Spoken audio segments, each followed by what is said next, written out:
Ayan guys, hello. Dito ako ngayon nakakulong lang. Kasi guys, nakapag-start na ako ng chemo. Nakapag-start na ako nung February 8. So, kailangan 1 week kang nakakulong sa kwarto muna. Minsan sumusumpong din yung sintomas ng chemo, yung side effect pala.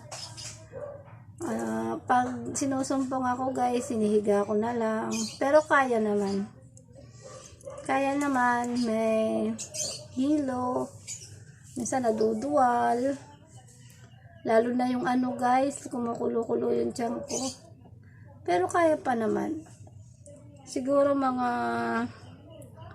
ilang week pa, baka umano na rin tong buhok ko. Pero hinihintay ko na lang guys na muna siya bago ako magpa-gupit, magpakalbo. Ayan, higa-higa ko na lang muna guys kapag masama ang pakiramdam ko. Ayan, binabangon ko rin pag maganda pakiramdam ko. Tsaka lagi na lang akong may mask kasi minsan yung mga kasama ko sa bahay kung saan lalabas. Ayan, nag-iingat na lang din. Dito lang ako sa kwarto ko guys. Ayan lang, hinigaan ko lang din. Nakakulong lang. Po! Ayan yung baby ko. Utawa sila. Lola, sige na, mamaya na lang.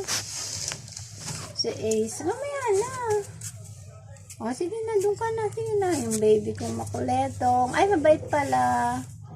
Kaya buti, napapakiusapan ko pag nasasaraduhan ko ng kwarto. Minsan umiiyak. Kagaya ngayon, higa muna ako. Palilipasin ko yung side effect ng chemo.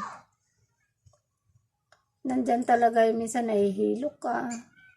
Masakit ulo mo. Pero kaya guys. Kaya naman siya.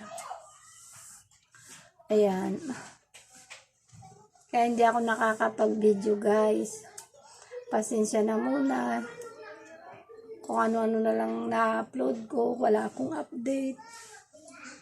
Ayan. Wala pa naman siya guys. Okay pa naman. Siguro mga week pa.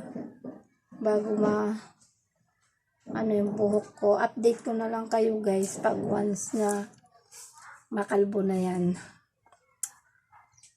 Ang hirap din ng side effect. Kaya kaya naman.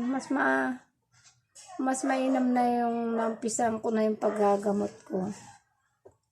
Buti nga 4 cycle lang ako guys. Tawa ng Diyos.